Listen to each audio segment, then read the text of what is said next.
I got a question for you. You know, I think this has been a play since like 2004.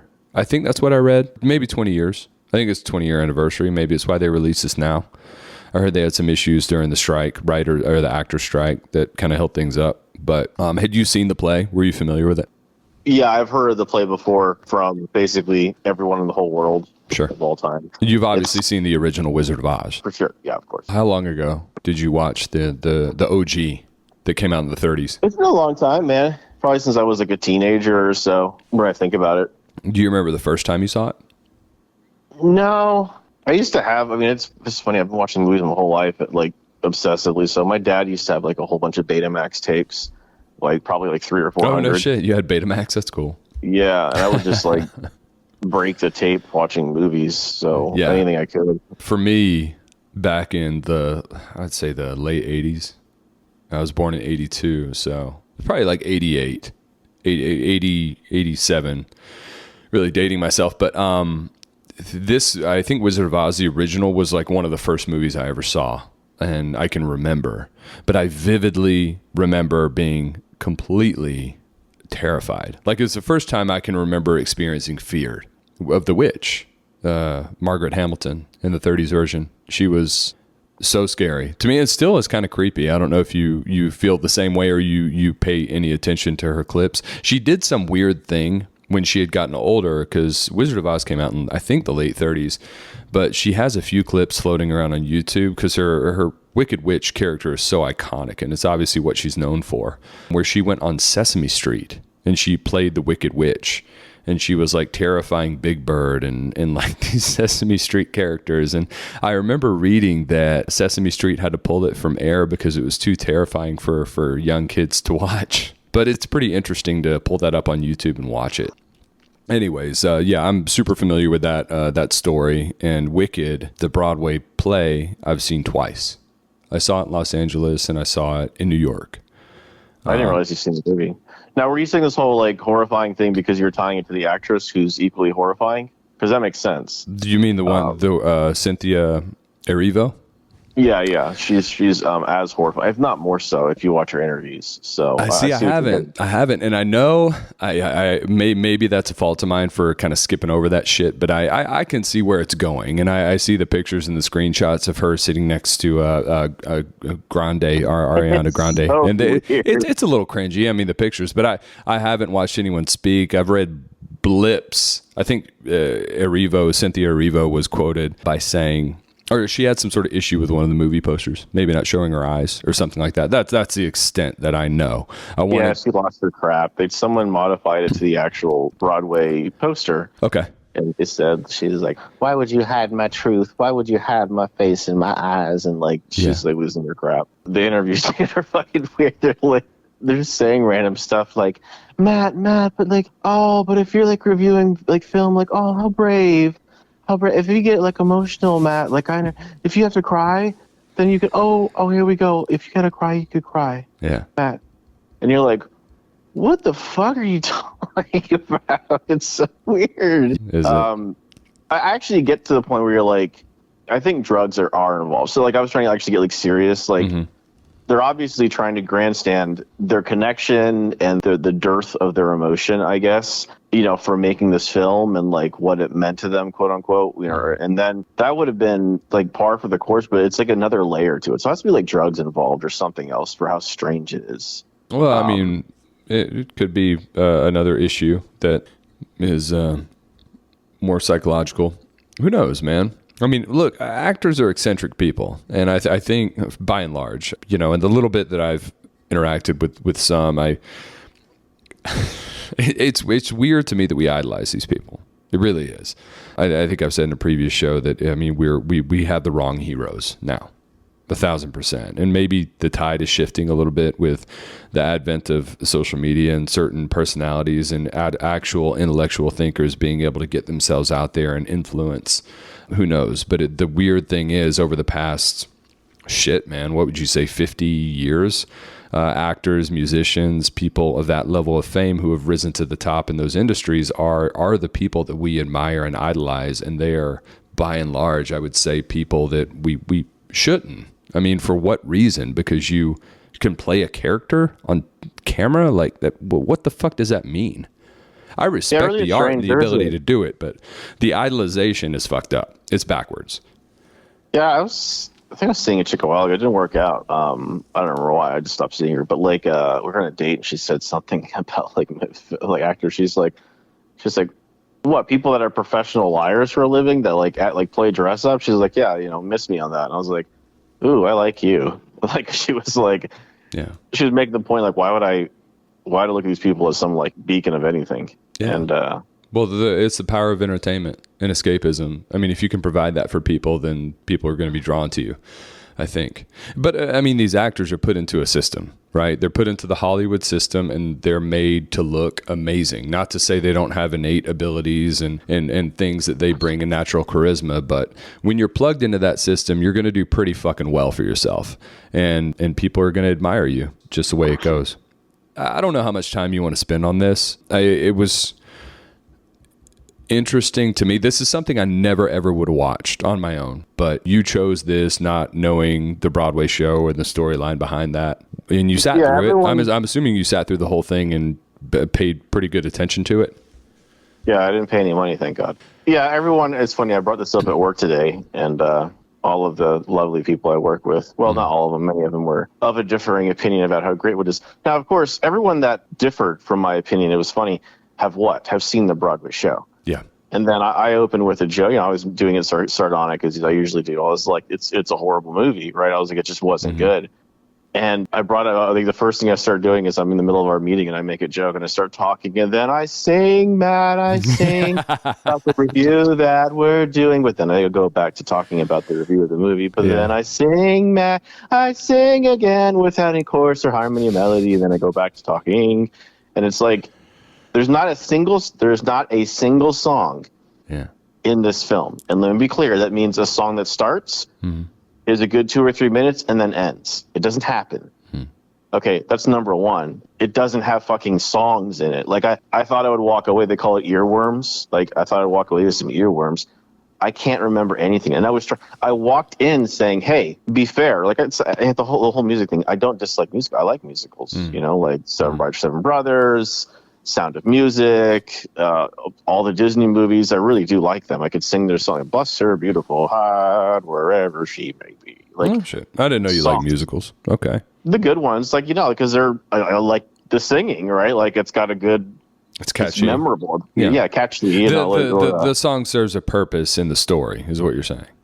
Yeah, like the sound reminds me of the da da da da da da da da da yada like they're catchy. I remember these. It's still in my head to this day, right? And really well sung, or like I guess performed. But these ones aren't. And I said that I guess to one of the guys. He pinged me. He's like, by the way, I agree with you, and so does my wife. He's like, this is like people talking, singing. That's the first thing. It's a musical. And then the girls I work with were like, yeah, they did drop the ball on that. They should have just played the songs where they did. But I'm like, yeah, but it's a musical. It's kind of essential. Wouldn't you say? Like, I don't get that direction. So that's the first part about why this is a not good. I won't say terrible, just not good movie. What are your thoughts, sir, on the... So my thoughts, first of all, I hate musicals. I hate, and I can't emphasize that enough. It's not, they're not for me. I respect what they do. I can't think of a musical. Maybe there's one, as I should have written this down or thought about it before. I feel like there's one musical that's okay to me. I remember being young when, say, Charlie and the Chocolate Factory or Willy Wonka, whatever it's called, the earlier version. And, God, there are other movies. I mean, even Wizard of Oz, the original, when Dorothy sings at the beginning, I would feel myself getting anxious when they start singing. And like Nightmare Before Christmas, like all these classic movies, I fucking hate because they just start singing for no goddamn reason, and it drives me absolutely crazy. And it just makes me uncomfortable because none of the songs for me are enjoyable, ever. Nothing. Sure, they're kind of catchy. You can remember the lyrics. But I'll go with that, and I knew that going in. Going back to the fact that I've seen the play twice, I really enjoyed the play. I thought it was fantastic, amazing. So I guess that would be the only musical technically that I have liked, even though it wasn't on a big screen. It was a stage play, but incredible, really cool story. The origin story of the Wicked Witch and how this whole thing came to be, or the backstory, I guess. That's what Wicked is. It's the backstory to the Wizard of Oz, and it kind of turns it on its head. So I didn't know much about either of these lead actresses going in, besides like the screenshot stuff that I had mentioned. But again, I didn't look at that because I really don't care. That's beside the point. I just wanted to go in unbiased with the movie. I thought they both were really, really good in this and very talented. I assumed they were singing. I thought it did the play justice. It was good. I didn't enjoy it because it was a musical. But it was good, man. It was well done. It served its purpose. I completely get why it's making a lot of money. I totally get why people are going to theaters, singing along to it.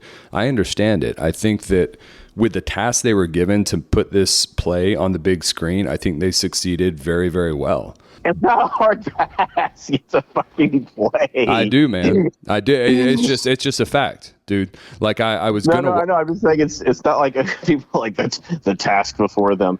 You take a play, you put it on TV or you put it on film with 15,000 more resources. Like it's easier. It's better. Like now you can like not bring out like a fucking like cardboard cutout that make look at the dragon. Yeah, like, I understand that you had the resources, but this has a lot of moving parts, and the fact that they use practical sets and it's not all CGI, I think that was really cool. It was obvious. It was nice to look at. It was very colorful. I think they depicted the land very well. They obviously had a tremendous budget behind this, but it was good, man. I think Ariana Grande was pretty charming in what she did.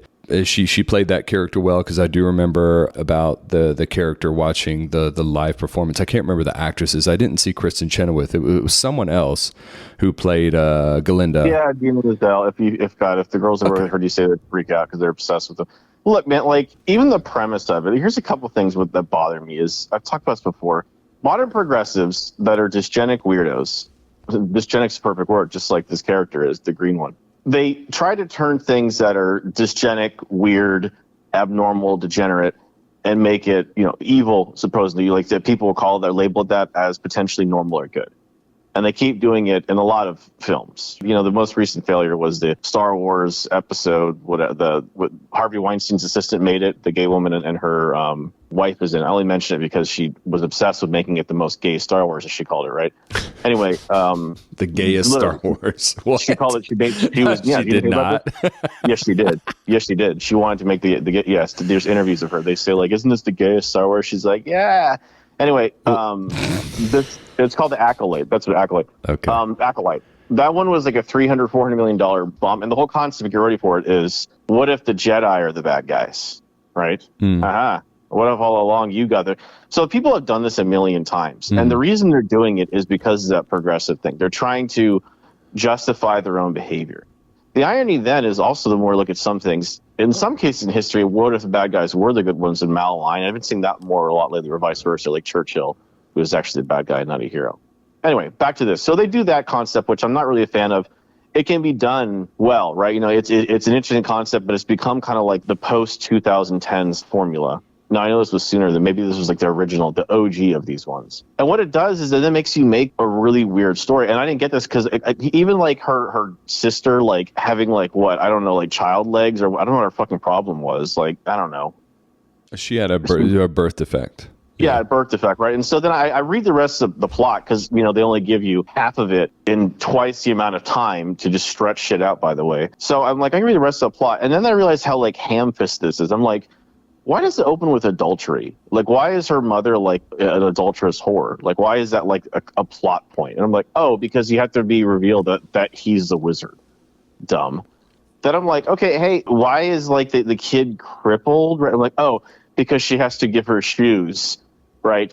To give her shoes later because we call it the roof or the Ruby the slippers. fucking building. Yeah. I'm like, so you like force these plot points to make it work, and they don't, because the plot point is she drinks like fucking milk with a poppy or whatever the fuck to like become crippled. That's so like, okay, that's forced. It's not natural. And then what else? Like, oh, like I read later, like it gets so worse. The second one's even worse. How is the Tin Man made? The love interest doesn't believe when she can walk she'll love him anymore, and then she gives him a love spell and he turns into the Tin Man without a heart. What a horrible, ham-fisted, forced plot point. And then, of course, there's the Scarecrow. The Scarecrow is, I read that too, is what? It's her love interest who can be defeated by no weapon, and so he becomes a Scarecrow. Because I guess like a rake doesn't exist in that world or something. There's no fire. I was watching it thinking, why does it open up with the cheating? And it's like usually like her mother was lovely with the voice of an angel, but she had her own demons. And like there's a magical like necklace or something, right? Yeah, I'm making it up. But I'm like, why is it opening with her being adulterous? Like, why is that like a plot point? It was really wondering that. And now I know. And why is it her fault that her sister is crippled? Like, what's the parallel? And I'm like, oh, because she avoided the green and I'm like, why is that a plot point? It seems so forced. I'm like, oh, because they're trying to force it to fit the origin story, but it's not natural whatsoever. Yeah. So anyway, like I said, just the concept is bad, but the plot is not good. Yeah.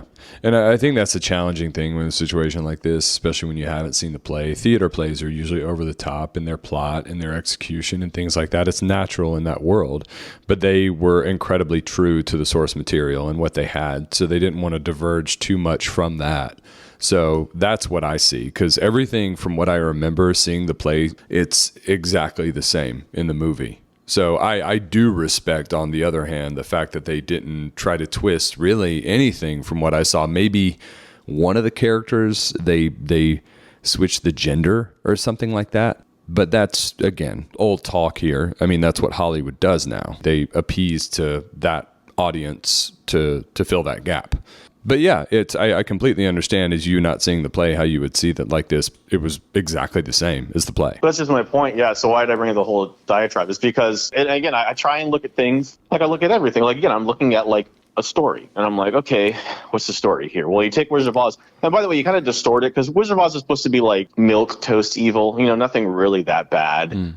It's sort of evil. It's 1930s, come on. Yeah, he's kind of a goofy, bumbling person. And you're not going to get like deep or harsh or whatever. And so first of all, this takes it to that level. It's just a weird opening. Like, little did you know her mother was adulterous. And I'm like, why does it keep going on the plot point? Because it's just not how you tell a fairy tale. Like, there's not fairy tales that have like something like that, like this modern, I don't know, flavor to it. And then I'm like, then I go to that story. The story, it's forced, right? Like, okay, who do we got to make? We got to make the lion. I'll make the lion. Okay, the cowardly lion. The cub that they saved grows faster than the other lions and then tries to save them later on, but is turned away by the power of Oz and fooled by his power and becomes cowardly. Right. And or she uses a magic spell she uses a magic spell to help it defend her. That's what she does. That's a forced plot point. You need a cowardly lion. So you give it a lion, and then you're forced a plot point. It's forced. It doesn't fit nicely. And so now I'm trying to think of like it's something that's good that did like an origin story where like it was like, and that's why they have it. The Joker from The Dark Knight. Why do I have these scars? Although that's the funny thing is he never actually tells you where he gets the scars. More than likely his father. Well, he gives you a different story every time, and that's again ties into that character so well. Yeah, and there's a good plot point right there. Like, even better, that fits him, right? Like he's a psychopath. But like that didn't feel forced. That's my point about the original story in the first place. I wasn't captivated by a fairy tale. Look at this from a different perspective. It felt forced to me. Okay. So yeah. Was any part of it entertaining to you? Yeah, everyone says the performances. Ariana Grande was, she was good. Everyone says that, and she deserves it. The Witch was, again, nothing stand out. And then I go into their plot points. So I stick to plot points. They give her a hat. I wouldn't give that to anyone, not even my worst enemy, right? And then she gives her the hat. Okay.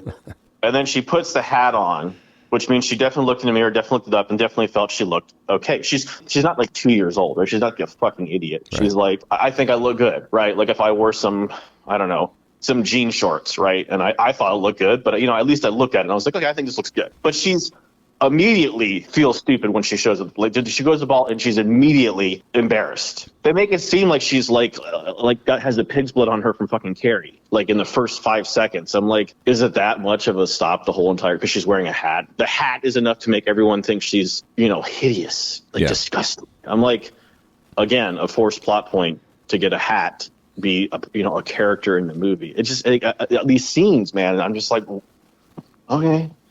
So that scene threw me off, and then like the dancing scene, even that was. I'm watching it. I'm like, I was watching it, saying, what is happening here? Yeah. Like she starts doing the duck, movement, and then the chicken wing, and I'm like, okay. Real, like we're doing real life, or just normal life. I go up to this ball. I'm mortified, embarrassed. So I go to the middle of the stage and I start flapping my arms around like a chicken, hoping it works. And then of course the prince is like, she don't give a shit. She's so brave. I love her, in fact, because she's so brave. I'm like, why? Like, why is this scene this is a weird scene. Like, I would, to make a reality, I would have she would have cried. She would have ran off to the bathroom. And then, there you go. She runs off to the bathroom. Ariana Grande finds out what she did and goes off and talks to her through a stall, or there's a ton of ways to write that. But I don't think they have bathrooms in Oz. I don't remember that point. Oh yeah, sorry, they have everything else, but it's fucking like goats talking, fucking Billy Goats talking. I would love it if they put Galinda talking to her through a stall. That would have been nice. I love that part. That's you. Yeah, they have talking goats, but a bathroom stall? Are you fucking idiot, dude? Yeah. But you get my point. Like at first, I didn't know she was dancing. I thought I swear to God, I was like, oh, I was kind of excited. I'm like, she's about to unload on you fuckers, just like Carrie. I thought she was going to cast a spell and it was going to fuck them all up, or something crazy. No, she was I'm mortified, embarrassed. Let me dance. Yeah, but on the flip side, it also showed the power of having one person support you in your lowest of moments, in your most vulnerable, and when you're the most, I guess, more of an outcast. And she has one person join her, and then it builds from there. And there's power in that. I mean, it's again, dude, I really think this is just a challenge to kind of dissect correctly, because you're seeing it for the first time. But I do believe if you had seen the play first, you'd have more respect and understanding for what they did. I'm committed to seeing the play because I want to. It's probably showing in Nashville somewhere. No, they do nationwide tours, and I'm sure if anything, this is going to revamp that big time. I mean, I know it's one of the most successful, if not the most successful Broadway musicals of all time. The one thing that bothered me is it's clearly a cash grab. They shouldn't split this up into two parts. That's way too much, unless they're just going to flesh that second part out like crazy, which I see them doing, because from what I remember, this part one of part two, which I guess comes out a year from now, was pretty much the whole play. I mean, there's a little bit after that from what I can remember, but I'm curious to see what they're going to do with the second one of this, because it's going to have to go away from the play, and maybe it's just that cash grab to get audiences really, really into it, and then throw them something completely new. Maybe the second part will be a pile of shit because they know they can get everyone's money. Who knows? Yeah, it wouldn't matter at that point. I actually think there's a lot for the second part. I saw it too in one of the reviews. Someone's like, what are they going to do for the second part? There's a lot. They got to have their sister. They got to get her legs back. They got to make her, the boyfriend and the guy that likes her. And by the way, the love interest, I'm supposed to believe. Man, I don't know. I hear myself in these reviews, and I really all the time, and I really do, and I really want to compare it to again. I'll keep Phantom of the Opera. Phantom of the Opera's music is fucking incredible. It's excellent. Mm-hmm. The organ music. If no one ever sang, dun dun dun dun dun dun dun dun. It's incredible. Yeah. TV, film, show, fucking comic, it doesn't matter. It's incredible, right? This film, I don't know any. I remember Popular, and that didn't fit either. It was gonna be popular. I'm gonna help you learn to be popular. It didn't. It didn't fit, right? I don't remember. I'm trying. You say the most successful Broadway play. I'm like, okay, well, it didn't translate very well at all. And then again, the original story, didn't translate very well. Again, I'm glad I thought about it. Phantom of the Opera is an incredible play. Oh, it's great. It's amazing. I mean, that's classic. It's amazing. I've never seen a film version of it, and I think they have at least two, maybe. But yeah, the one song in this it's well known that I know is "Defying Gravity." That was one that I did like watching the play. It was kind of a little underwhelming here. The end of that, it's the song at the very end when she kind of embraces her witchiness and has the broom. Defying Gravity is the star of the show as far as music goes, and I'm sure they'll throw that in there a lot more in the second one. But original music doesn't do it for me, not at all. But yeah, I'm with you. I mean, there are obviously other plays where the songs or the musical numbers are much stronger than this. Yeah, interestingly, the girls that were, we were having our little like cat fight earlier about this thing as a joke, but they said Defying Gravity. They were mad about that in particular. They ruined it by throwing an action sequence in during it. Again, I will say that when I started hearing when she finally gets in the broom and finally starts levitating, I'm like, I heard the chorus. I'm like, I could see me getting into this chorus, but I couldn't because it was like chorus and then 20 seconds of action and 20 seconds of talking and then the chorus. I think they're saving that for the sequel or the part 2. Whatever you want to call it. Yeah, Wicked. It's kind of an unusual thing to talk about. Something we would never watch. I can't shit on this movie. I can't. I respect what they did. They achieved it. A lot of moving parts. Yeah, I don't know, man. I don't know what else to say. I think the performances were good, man. I mean, think about the choreography and all the complexities in the shots, and there's a lot that goes into this. I thought it was good, but I didn't like. I thought it was good, but I didn't like it. Does that make sense? That's how I feel. That's what I thought I would walk away with, by the way, because I still did listen to everyone else's reviews. People I quote unquote respect, and they were like, look, if you don't like musicals, you're not going to yada yada. Like, I got it, right? And I was like, okay, I know that going in. And I walked in saying, Daniel, whatever you do, find like a song you like so you can talk about it when you review it. Like, really, like, make a point. Don't be an asshole. Like, make a point to do. There wasn't a single song I remember because I didn't hear a single song. I thought I would walk away with what you're saying, like, okay, respect to something that's won 3 Tonys and is, worldwide phenomenon and is like, recognized as this icon of entertainment. Respect that, right? And then I couldn't because I'm like, no, I don't see any of it. I don't think the original plot was good. I didn't hear a single song. And that's crazy is this one had more time to explore things in it. Like, again, it's like about the love interest between the prince. So the love interest from the prince was the following things. She's willing to stand out by herself and not embarrassed by it. And then she saves the animal. Those 2 things is enough to make basically them madly in love. Yeah, it's an easy pull. And again, the play, that was it. He was, from what I remember in the play, he was just naturally more drawn to Elphaba. Sorry if I'm getting that wrong. Elphaba, thank you. He was just more drawn to her because Galinda was coming on way too strong. And she was that girl that, we all know that girl. Anyways, yeah, good quote from the movie. The best way to bring folks together is to give them a real good enemy. I mean, there's a lot of truth in that.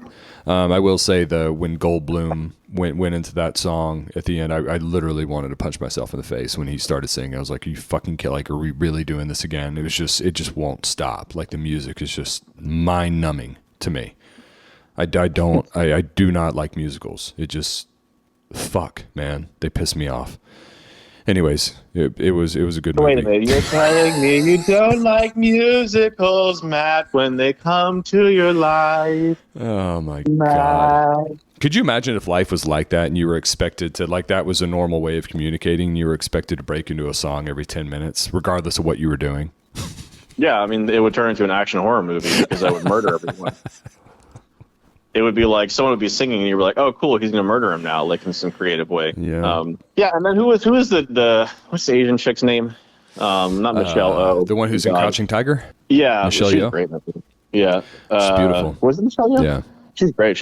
Not this movie. I didn't think she was great because, again, the character, the performance didn't lead to anything. No, she's got what she's got to worry. It's a paycheck role for her. I mean, she's not going to reinvent the wheel here. No, and she got recruited because her Asian director dude tried to, ham fist in their person. Anyway, her singing part 2, I was like, oh God, don't sing. Like, stop. Don't sing. Yeah, that was rough. You could tell the ones that kind of had that ability and the ones that really needed to work on it.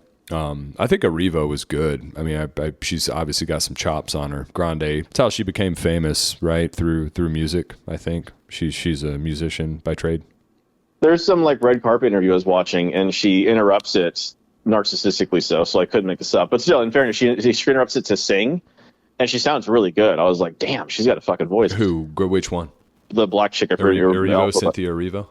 Okay. Yeah. Like, again, I'll recognize when things are good. And she did. It was a red carpet interview, and she interrupts it quickly. And I'm like, man, she's got a voice. Yeah. And again, it didn't come through here because these songs have, again, they're all the same. Yeah. Like, think of me fondly, right?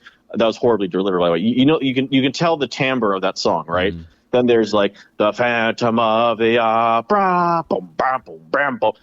There's different flavors of songs in something good like that. All the songs are a variation of the same song. They're like poppy and like syncopated you know, Buppa Buppa Popular, Defying Gravity. Like they all have kind of like, they don't have much range in how they're presented. And this is seen a lot. You'll see it in Frozen. You'll see it in all of them. They're not differentiated enough. And I see that a lot in modern Disney musical movies now. Okay, here's a musical that I like. I like The Lion King. Could that be considered a musical? There are probably 4 or 5 songs in that. Fucking fantastic, man. The music's amazing, powerful, serves a purpose, gets you emotional, inspires you, all that stuff. That's what I want. And it doesn't feel forced. And it's always forced to me. The musicals are always forced. Sorry to diverge. It popped in my head. I had to get that That's out a good there. example. You got Hakuna Matata, then you got Circle of Life. Come on. Yeah, the Circle of Life. Yeah, and then Can You Feel the Love Tonight? Oh my God. Yeah. And they're all different, right? That's you right. couldn't. I could play each one of those songs, and you'd be like, these are distinctly different songs. Yes, they're all like number one worthy. Yeah, songs. Great. Well said. You get me. Did not see that here. Even if I hear the Broadway play, I still hear they go with this kind of upbeat dance number, you know, and you'd be like, well, it's a Broadway. I know there's tons of music. I just told you about Phantom of the Opera. They have dancing. Like, there's this distinction in it. I would call this like the Millennials musical. And I think Andrew Lloyd Webber and everyone else will be rolling over in their grave. Like, this is our legacy. Is this shit? Well, yeah. I mean, that's true. But you can only go up from here, really. I mean, capitalize on this and make something better. Yeah, I mean, because look, it's the play's super entertaining. The music's fine in the play. It's a Defying Gravity's really, really great live on stage. But yeah, you can make better. No doubt about it. And maybe this will inspire some young artists to put the pen to pad and do something. Because there's potential here, and I think it's nice to see the theater staying strong, because I do think it's not in danger of going away, but you think about entertainment and where it is, and you really want to see that survive, even though I'm not a big play or theater junkie, but I think that it's an important part of our culture that should stick around. I really do. Yeah, I told you that when I went to a play in Oklahoma City, and it kind of opened my eyes to, I'd seen plays before, but you realize how untalented most Hollywood actors are when you watch a play and you see people fucking memorizing 30 minutes of dialogue. Oh, yeah. You know, and not missing a beat in Oklahoma City with people that are probably like fucking cashiers at Walmart. I know. That are like really talented, like really deliver the performance, memorize it all and do it live. Like, ew. Yeah, I mean, you put, as an actor, you put your heart and soul into something, and you really have no choice, because there's that accountability of a live audience. And if you disappoint that live audience, that's on you. And that's a big weight. So there's that. And I do think that feeling of achievement for doing something like that has to be pretty awesome. You know, I think I was in a play when I was 5 years old, and that was it.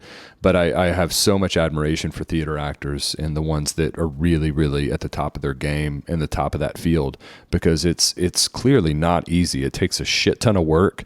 You do it a lot of times twice a night, multiple times a week, and you're expected to be on point with zero error. And if you do have an error, you got to improvise and fill in the gaps and make it work. And the people who do it, man, they're just it's cool to see. It really is.